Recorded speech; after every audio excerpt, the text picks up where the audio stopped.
Film की शुरुआत में सेंटरिनी द्वीप को दिखाया जाता है, जहां कुछ लोग शादी के समारोह का आनंद ले रहे होते हैं। लेकिन तभी वहां पर भूकंप आ जाता है और पहाड़ टूट टूट कर गिरने लगते हैं। ये भूकंप लूना मंदिर को प्रकट करता है, जिसे राजा सिकंदर ने अपने सबसे कीमती खजाने को छुपाने के लिए बनवाया था। लेकिन बहुत साल पहले एक ज्वालामुखी के फूटने से ये मंदिर डूब गया था और कानून के मुताबिक ये अभी तक किसी को नहीं पता है कि मंदिर आखिर कहाँ पर स्थित है। तभी हम लारा को देखते हैं, जो समुद्र की लहरों द्वारा पता लगा लेती है कि आखिर मंदिर कहाँ पर स्थित है। वो अपने लोगों को बताती है कि इस मंदिर के अंदर बहुत सारा कीमती खजाना उपस्थित है। लारा की बात सुनकर सभी लोग उस मंदिर में जाने के लिए तैयार हो जाते हैं। लारा भी अपने लोगों के साथ समुद्र के नीचे उस मंदिर को ढूंढने के लिए पहुंच जाती है। पानी के अंदर जाने के बाद वे तीनों लूना मंदिर को ढूंढने लगते हैं और आखिर में लारा लूना मंदिर के अंदर पहुंच जाती है। वे तीनों उस मंदिर को खोजकर बहुत ज़्यादा खुश होते हैं।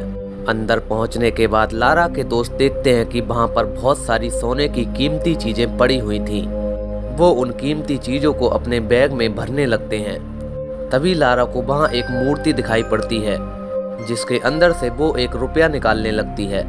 लेकिन तभी ऊपर की तरफ एक गोला जलता हुआ दिखाई देता है। लारा जैसे ही उस गोले के पास जाती है तो वो मंदिर फूटने लगता है। लारा उस गोले को निकालने लगती है, लेकिन तभी वहां पर चीन का सबसे खतरनाक चोर चेन लो आ जाता है। चेन लो लारा के साथियों को मार देता है और जो गोला लारा के हाथ से छूट गया था वो उसे चुरा कर भाग जाता है। भागने के दौरान लारा उस चोर के कई आदमियों को मार देती है, लेकिन मंदिर में समुद्र का पानी भरने लगता है, इसीलिए लारा को वहां से भागना पड़ता है।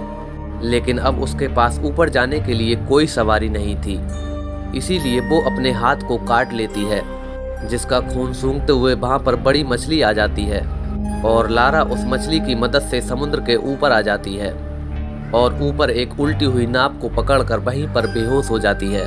और जैसे ही लारा की आँख खुलती है तो उसे उसके लोगों द्वारा बचा लिया जाता है।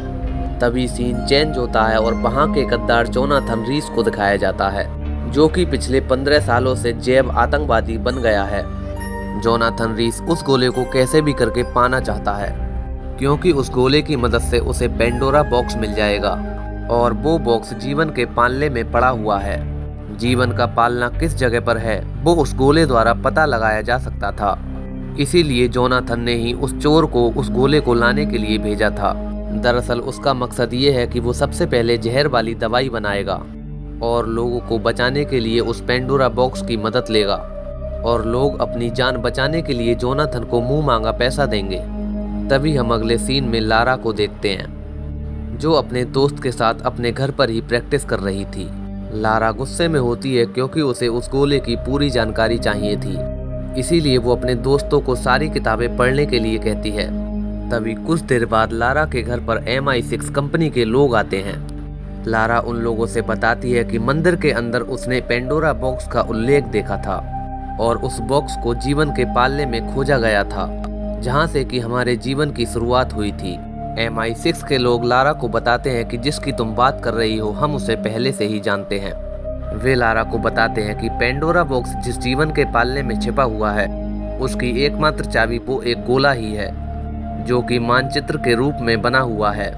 वे लारा को बताते हैं कि जोनाथन रीस ने उस गोले को एक चोर के द्वारा चुरवाया था और वो चोर जोनाथन को ही उस गोले को बेचने की तैयारी कर रहा है। तभी MI कंपनी के लोग लारा को उस पेंडोरा बॉक्स को खोजने का काम देते हैं, क्योंकि जोनाथन रीस जैव हथियार बनाने और उसे महंगे दाम में बेचने का काम कर रहा है। लारा ये काम करने के लिए मान तो जाती है, लेकिन अपने साथ एक सैनिक को काम करने के लिए कहती है, जो कि पहले से ही MI6 की जेल में उपस्थित है, जिसका नाम टेरी है, जो कि साइलिंग के चोरों के लिए काम करता था। पहले लारा उसकी प्रेमिका भी रह चुकी थी, लेकिन अब उसे इसीलिए साथ ले जाना चाहती है क्योंकि वो सारे चोरों के ठिकाने और तरीकों को अच्छी तरह से जानता है। लारा टेरी से बात करती है और उसकी मदद के बदले में वो उसे $5 मिलियन और बिना अपराध वाला जीवन देने का वादा करती है। टेरी ये सुनकर लारा की मदद करने के लिए तैयार हो जाता है। अगले सीन में टेरी और लारा दोनों एक साथ चीन की तरफ रवाना हो जाते हैं और वे चीन में कुछ इस तरह से जाते हैं ताकि वहां के चोरों को पता न चले क्योंकि चीन में सेलिंग के लोग बहुत ज़्यादा नज़र रखते थे।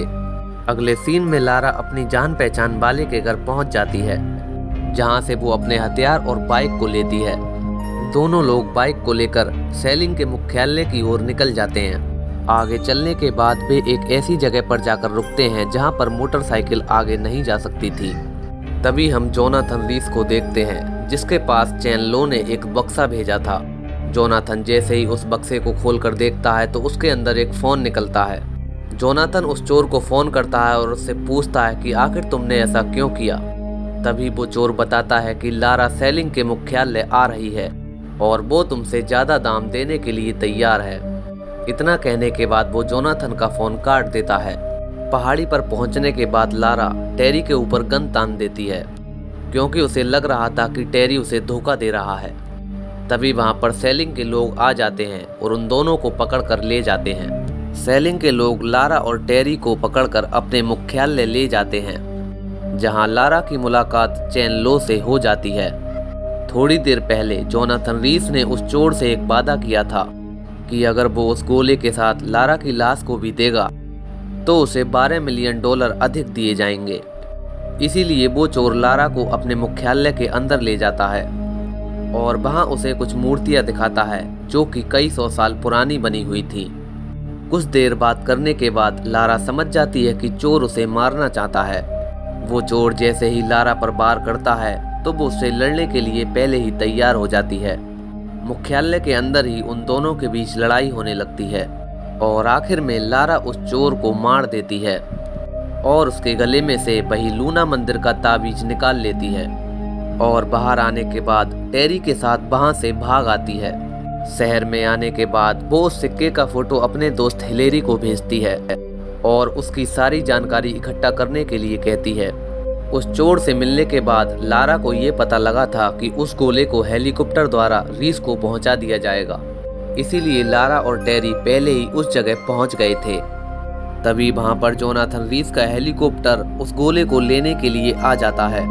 लारा और टेरी उनके कुछ आदमियों को मार देते हैं और इस गोले को लेने की काफी ज्यादा कोशिश करते हैं, लेकिन जोनाथन रीस समझ गया कि लारा आसानी से उसे वो गोला ले जाने नहीं देगी। इसीलिए वो अपना हेलीकॉप्टर छत के सबसे ऊपरी हिस्से में ले जाता है और वहीं पर उस गोले के बक्से को लाने के लिए कहता है। लारा भी उस घर की चोटी के ऊपर पहुंच तो जाती है, लेकिन उससे पहले वो बॉक्स को हेलीकॉप्टर के हवाले कर देते हैं, जहां लारा हेलीकॉप्टर के ऊपर कूदते हुए उस बॉक्स के ऊपर ट्रेसिंग डिवाइस लगा देती है, जिससे कि वो बॉक्स की लोकेशन का पता लगा सके। लोकेशन देखने के बाद लारा को पता चलता है कि वो गोला हांगकांग में है और अगले सीन में लारा और टेरी हांगकांग में उसी जगह पहुंच जाते हैं जहां की गोले की लोकेशन दिखाई दे रही थी। तभी लारा टेरी को बताती है कि वो गोला जमीन के 100 फीट नीचे है। वे दोनों उस गोले को ढूंढने के लिए जोनाथन के मॉल में पहुंच जाते हैं और वे उन्हीं के आदमी का पीछा करते हुए वे उनके मुख्यालय में घुस जाते हैं, जहां वे सबसे पहले कंट्रोल रूम में जाकर वहां के आदमियों को मार देते हैं। लारा कैमरे में उस गोले को देखती है और उसकी तरफ जाने लगती है, लेकिन वहां चारों तरफ जोनाथन रीस के लोग थे, इसीलिए वो वहां के सेफ्टी अलार्म की वायर को तोड़ देती है, जिससे सभी लोग इधर उधर जाने लगते हैं। लारा जैसे ही उस कमरे की ओर जाती है तो उसे जोनाथन का एक गार्ड देख लेता है और दोनों के बीच तमंचों से फायरिंग होने लगती है, लेकिन लारा उसे पीछे हटाने में कामयाब हो जाती है और गोले वाले रूम में पहुंच जाती है, जहां वो हिलेरी को वीडियो कॉल करके उस गोले की तस्वीरें दिखाने लगती है।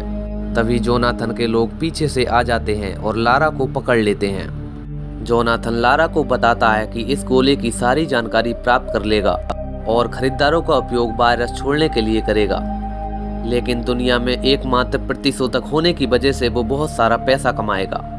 वो लारा को मारने ही वाले थे, तभी टेरी उन पर फायरिंग कर देता है, जिससे लारा उनके हाथों से छूट जाती है और वहां से वे दोनों भागने में सफल हो जाते हैं और एक लिफ्ट के द्वारा एक बहुत ऊंची इमारत पर पहुंच जाते हैं, जहां लगातार जोनाथन के लोग उनका पीछा कर रहे थे। वे दोनों हांगकांग की सबसे ऊंची इमारत से पैरासूट पहनकर नीचे छलांग लगा देते हैं और गोला को चुराने के बाद वे कोवलून के एक जहाज पर उतरते हैं। जहाज में आने के बाद लारा और टेरी एक दूसरे से बातें करने लगते हैं जहां लारा अपने कपड़ों को चेंज करती है तो उसके पीछे से टेरी आ जाता है। टेरी जैसे ही लारा को ऐसे कपड़ों में देखता है तो वो अपना आपा खो देता है। लारा भी अपना आपा खो देती है और टेरी के साथ बहुत जोर से किस करने लगती है, लेकिन किस करने के दौरान वो टेरी को हथकड़ी में बांध देती है, क्योंकि उसे लगता था कि जोनाथन टेरी के सामने आया था, लेकिन टेरी ने फिर भी उसके ऊपर गोली नहीं चलाई। टेरी उसे समझाने की कोशिश करता है कि वह पूरी तरह से तुम्हारा साथ दे रहा है, लेकिन लारा ये सही नहीं मानती है और वहाँ से चली जाती है। वो एक फैमिली के पास जाती है और उनका टीवी इस्तेमाल करने के लिए कहती है, जहाँ वो अपने दोस्त हिलेरी को कनेक्ट करती है और उसे वीडियो कॉल पे गोला दिखाती है। हिलेरी उसे ऑडियो से चालू कर देता है, जहाँ पर गोला चमकने लगता है और जीवन के पालने का रास्ता दिखाने लगता है। लारा को उस गोले से ये जानकारी मिलती है कि जीवन का पालना अफ्रीका में कहीं स्थित है। ये पता लगाने के बाद लारा हिलेरी को धन्यवाद देती है और डिस्कनेक्ट हो जाती है। ये बात लारा को पता चलने के साथ साथ जोनाथन रीस को भी पता चल गई थी, क्योंकि पहले ही जोनाथन रीस और उसके कुछ लोग हिलेरी के मेंशन में पहले ही घुस चुके थे। अगले सीन में लारा अपने एक अफ्रीका के दोस्त से मिलती है, जिसके साथ वो जीवन का पालना ढूंढने जा रही थी। कुछ दूर चलने के बाद वे एक अजीब तरह के लोगों से मिलते हैं, जो कि वहाँ पर अपना कबीला बनाकर रह रहे होते हैं। तभी उस कबीले का सरदार उन दोनों के पास आता है और उनसे पूछता है कि तुम यहाँ पर क्यों आए हो। लारा उस सरदार को वो गोला दिखा देती है तो उसे देखकर वे चौंक जाते हैं, क्योंकि वे उस गोले के बारे में पहले से ही जानते थे और उन लोगों को लारा पर भरोसा हो जाता है। वे उसे बताते हैं कि जीवन का पालना एक गड्ढे में है और उसकी रक्षा हमारे पूर्वज करते हैं, जो कि कभी नहीं सोते हैं। लारा जीवन के पालने को ढूंढने के लिए निकल जाती है, जिनके साथ उनकी मदद करने के लिए उस कबीले के लोग भी आते हैं। जैसे ही वे पहाड़ की ओर बढ़ रहे थे तभी वहां पर जोनाथन रीस का हेलीकॉप्टर आ जाता है। उसमें से बंदूकें लेकर कई सारे लोग उतरते हैं और उन कबीले वाले लोगों को मार देते हैं। लारा भी उनके ऊपर फायरिंग करती है, लेकिन आखिर में जोनाथन उस गोले को ले लेता है और लारा और उसके दोस्त को बंदी बना लेता है। वो लारा से कहता है कि अब तुम ही हमें बताओगी कि जीवन का पालना कहाँ पर स्थित है। लारा उन लोगों के आगे आगे चलने लगती है। तभी पीछे से टेरी आ जाता है और लारा के दोस्तों को आकर बचा लेता है और उन दोनों से लारा के पास चलने के लिए कहता है। सभी लोग उसी जगह पहुंच जाते हैं जहां की उनके पूर्वज रक्षा करते थे। धीरे धीरे सभी लोग आगे बढ़ने लगते हैं। तभी पीछे वाले सिपाही को वहां पर कुछ आहट महसूस होती है। वो रुक जाता है और चारों तरफ देखकर चेक करने लगता है। तभी पेड़ के अंदर से एक शैतान निकलता है और उस सैनिक को गायब कर देता है। ये देखकर सभी लोग घबरा जाते हैं और तेजी से आगे बढ़ने लगते हैं। धीरे धीरे वे राक्षस और 3 सैनिकों को गायब कर देते हैं और ये सिलसिला लगातार चलता है और धीरे धीरे सभी सैनिक मारे जाते हैं। तभी लारा समझ जाती है कि जो भी यहाँ पर हिलेगा वो मारा जाएगा। जैसे ही वे हिलना बंद करते हैं तो वे राक्षस वहाँ से चले जाते हैं। तभी जोनाथन लारा से कहता है कि जल्दी से आगे बढ़ो और उस जीवन के पालने को खोजो। तभी लारा को जीवन का पालना दिख जाता है और वो गोले को छीनकर उसके पास पहुँच जाती है। वो जैसे ही उस गोले को उसमें लगाती है तो वहाँ पर रास्ता खुल जाता है, जहाँ लारा अपने आप अंदर चली जाती है और ऊपर से जोनाथन रीस भी उसमें कूद जाता है। वे एक ऐसी जगह पर पहुंच गए थे जहां पर भौतिक विज्ञान काम नहीं करेगी, यानी कि वे रास्ते उल्टे फुल्टे थे, लेकिन सभी रास्तों पर गुरुत्वाकर्षण काम करता था। आगे चलने पर लारा को पेंडोरा बॉक्स दिख जाता है। दरअसल वो बक्सा एक काले एसिड के बीच में रखा हुआ था, इसीलिए जोनाथन उस बक्से को लारा को लाने के लिए कहता है। वो लारा को जबरदस्ती उस बक्से को पकड़ने के लिए कहता है, लेकिन तभी पीछे से टेरी आ जाता है और लारा को बचा लेता है। टेरी अपनी बंदूक के द्वारा उस बक्से को बाहर निकालने की कोशिश करता है, लेकिन काले एसिड के कारण उसकी बंदूक उसी में पिघल जाती है। तभी जोनाथन लारा को काले एसिड में फेंकने ही वाला था। तभी टेरी फायरिंग करता है और जोनाथन रीस उस काले एसिड में गिर जाता है। उसमें गिरते ही वो बुरी तरह से जल जाता है। तभी टेरी लारा के पास आता है और उसकी चोट पर पट्टी बांधने लगता है। लारा को लगा कि उसे प्यार हो गया और वो टेरी को किस करने लगती है। तभी टेरी पेंडोरा बॉक्स को उठाता है और ले जाने की बात करता है, लेकिन लारा उसे उस बॉक्स को ले जाने से मना करती है। लेकिन टेरी इसे अपना इनाम समझता है और वो लारा को मारने के लिए तैयार हो जाता है। लेकिन लारा टेरी को अचानक से गोली मार देती है और पेंडोरा बॉक्स को बचा लेती है। टेरी को मारने के बाद लारा पेंडोरा बॉक्स के पास जाती है। लारा के मन में आता है कि वो पेंडोरा बॉक्स को खोल कर देखे, लेकिन दुनिया में कुछ चीज़ें बिना खोले ही रख दी जाती हैं। इसीलिए वो पेंडोरा बॉक्स को नहीं खोलती है और वापस से उसी काले एसिड में रख देती है। उसे रखने के बाद वो वापस अपने दोस्तों के पास आ जाती है, जहां उस कबीले के लोग लारा के दोस्तों को सजा रहे थे। लारा अपने दोस्तों से सीरियस होकर कहती है कि ये लोग तुमसे शादी करने के लिए सजा रहे हैं। ये बात सुनकर वे दोनों डर जाते हैं और लारा के साथ लारा की गाड़ी में बैठ जाते हैं और यहीं पर कहानी समाप्त हो जाती है। तो दोस्तों, ये थी कहानी लारा क्रॉफ्ट के दूसरे पार्ट की। दोस्तों, ये एक एक्शन और एडवेंचर फिल्म है जो कि सन 2003 में रिलीज हुई थी। IMDb पर इसकी रेटिंग 5.5 ठीक ठाक है। अगर आपको जादू की फिल्में पसंद हैं तो आप इस मूवी को देख सकते हो। ये मूवी आपको वाकई पसंद आएगी। और दोस्तों, अगर आपको हमारे चैनल की वीडियो अच्छी लगी तो वीडियो को लाइक कर देना और चैनल को सब्सक्राइब करे बिना मत जाना।